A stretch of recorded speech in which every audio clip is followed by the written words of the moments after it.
नमस्कार, आदाब, सत श्री अकाल। मैं सुधाकर सिंह आप सभी सफलता की चाहत रखने वाले शेष रेडियो का Sudhakar Singh education hub YouTube परिवार में दिल खोल कर हार्दिक बंधन अभिनंदन एवं स्वागत करता हूं।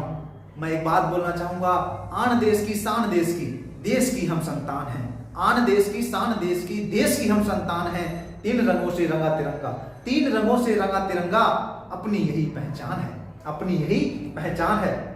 मैं एक बात और बोलना चाहूंगा, कई दशक तक दीप लहू के हमने नित्य जलाए हैं, कई दशक तक दीप लहू के हमने नित्य जलाए हैं। बल वेदी पर हंस के हमने लाल चढ़ाए हैं, और कईयों सावन हम रोए हैं, कईयों सावन हम रोए हैं। तब हरियाली छाई है और फांसी के फंदे को चूमा है, और तब जाके आजादी आई है। गाइस, आज जो हम लोग चर्चा करेंगे वह चर्चा करेंगे किसी भी प्रेजेंटेशन को हम कैसे रिप्रेजेंट करें। अगर हमें कहीं मौका मिलता है किसी चीज को होस्ट करने के लिए, तो वहां पर हम अपने आप को कैसे रिप्रेजेंट करें। मान लेते हैं कि यदि आपको मौका मिल रहा है रिपब्लिक डे पर 26 जनवरी को गणतंत्र दिवस पर आपको बोलने का मौका मिले, तो क्या होगा? अगर आपका नाम पुकारा जाता है तो आपकी हार्ट बीट बढ़ जाती है, आपके दिलों की धड़कन बढ़ जाती है। मैं अगर बताऊं, अगर अपने परिवार में अपने भाई के साथ हैं, अपनी बहन के साथ हैं, अपने माता पिता के साथ हैं, वहां पर तो आप 100% अपना देते हैं। लेकिन किसी भी जगह पर अगर आपका नाम बोला जाता है तो वहां पर आपकी हार्ट बीट बढ़ जाती है। ऐसा क्यों? ऐसा क्यों? उस पर आज हम बात करने की कोशिश करेंगे। कहीं पर भी अगर आपको संचालन करने का मौका मिले तो कैसे हम उस चीज को संचालन करेंगे। मानते हैं रिपब्लिक डे पर अगर आपको संचालन करने का मौका मिलता है और आप संचालन कैसे करेंगे, तो मैं आपको सबसे पहले तो बताऊं कि कहीं पर भी अगर आप होस्ट कर रहे हैं, कहीं पर भी आप अपने आप को रिप्रेजेंट कर रहे हैं, तो सबसे पहले तो जहां पर आप खड़े हैं, जहां पर आप स्टेज पर हैं, वहां पर सबसे पहले तो आप जहां जैसे खड़े होते हैं तो वहां पर खड़े होने का तरीका, जो बॉडी लैंग्वेज है, वो आपकी एकदम बिल्कुल सही होनी चाहिए। कभी कभी कई लोग होते हैं वो कैसे अपने दोनों पैर क्या करते हैं, इधर कर लेते हैं, काफी उनके बीच डिस्टेंस बहुत ज्यादा हो जाता है। कई सारे लोग अपने नाखून को ऐसे करते रहते हैं, ऐसे करते रहते हैं। कई सारे लोग ऐसे माइक को पकड़ लेते हैं दोनों हाथों से कस के। उनको क्या होता है, वो तो या तो घबराए हुए होते हैं कहीं ना कहीं, या तो उनकी हार्ट बीट बढ़ी हुई होती है। तो अगर आपको भी अगर ऐसा लगता है तो उन सारी चीजों का आज जो है हम निदान लेके आए हैं, कैसे आप वहां पर जो है।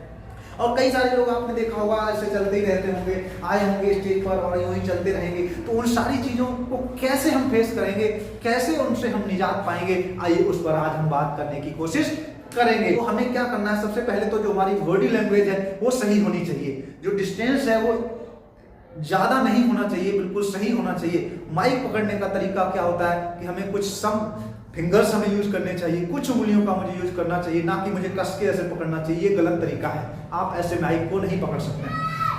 और अगर मैं बात करूं कि आपका आई कांटेक्ट जो है ऑडियंस के साथ, आपका आई कांटेक्ट होना चाहिए। आपको जो है आपका माइक जो है लिप्स से थोड़ा नीचे होना चाहिए, होंठों से थोड़ा नीचे होना चाहिए। और ऑडियंस से आप बात कर रहे हैं तो आपको कहीं पर भी अगर आप हाथ ले जाते हैं, कोई चीज आप बताना चाहते हैं, तो आपको क्या करना पड़ेगा, माइक वाला हाथ को नहीं ले जाना है, बल्कि आप अपने दूसरे हाथ का प्रयोग करेंगे।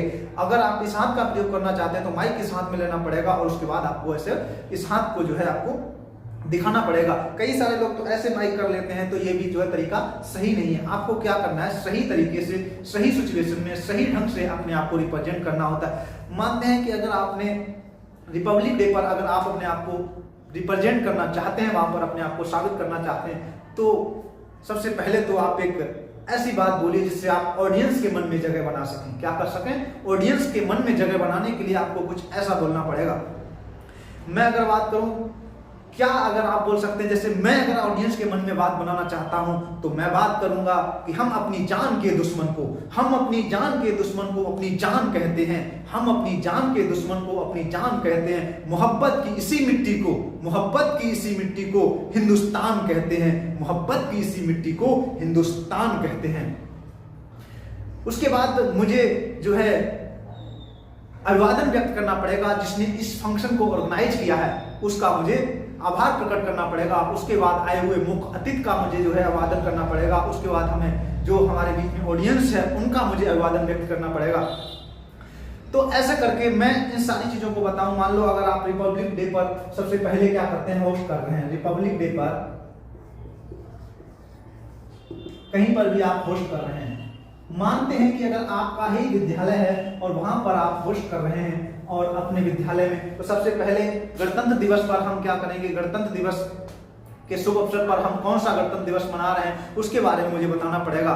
ठीक है, अगर मैंने उसको बताने के बाद हमें क्या करना पड़ेगा, जो हमारे यहाँ पर मुख्य अतिथि आए हैं, सबसे पहले तो अपने जो हमारे बच्चे होंगे उनको डिसिप्लिन में करना होगा। डिसिप्लिन में करने के बाद मुझे क्या करना होगा कि जो हमारे मुख्य अतिथि आए होंगे हमें झंडारोहण कराना पड़ेगा। क्या करना पड़ेगा, झंडारोहण कराने के बाद मुझे नेशनल एंथम जो है करवाना होगा। उसके बाद मैं क्या करूंगा, उसके बाद जो हमारे मुख्य अतिथि आए होंगे झंडा फहराने के बाद उनको उनकी जगह पर उन्हें बैठा लेंगे और उनको उनकी सीट को जो है आग्रह करेंगे कि माननीय मुख्य अतिथि महोदय अपनी जो है सीट ग्रहण करें।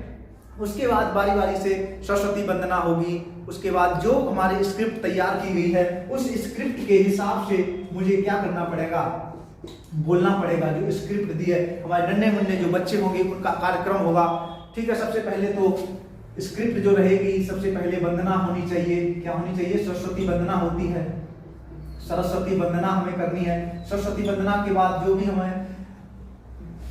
हमारा गीत होता है, हिंद देश का प्यारा झंडा ऊंचा सदा रहेगा, ऊंचा सदा रहेगा, केसरिया बल भरने वाला, सादा है सच्चाई, हरा रंग ये बता रहा है, कदम कभी न रुकेगा। इस तरीके से हम सरस्वती वंदना करेंगे, झंडारोहण करेंगे और इन सारी चीजों के बाद जो नन्हे मुन्ने बच्चों का कार्यक्रम होगा उस कार्यक्रम पर भी हम चर्चा करेंगे।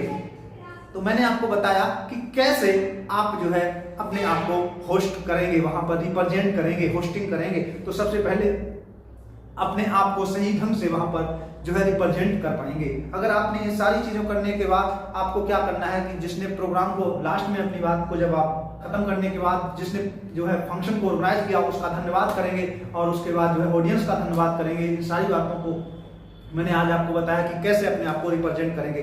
तो गाइस आज के लिए इतने, अगले वीडियो में हम लोग पुनः फिर मुलाकात करते हैं। तब तक के लिए नमस्कार।